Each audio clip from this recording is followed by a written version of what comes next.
यहां आज आपके चेहरों पे खुशी है, अल्लाह आपको खुश रखे।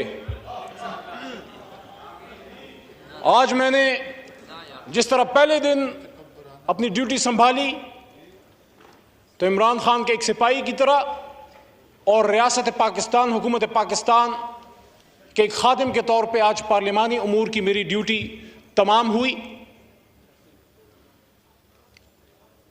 आज का दिन जहां बहुत से चेहरों को खुशी देते हुए जा रहा है, वहां बहुत से सवाल भी छोड़े जा रहा है।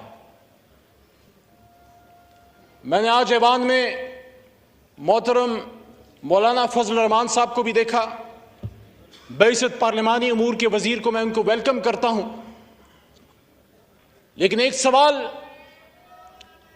तारीख उनके लिए भी छोड़े जा रही है कि जिस शख्स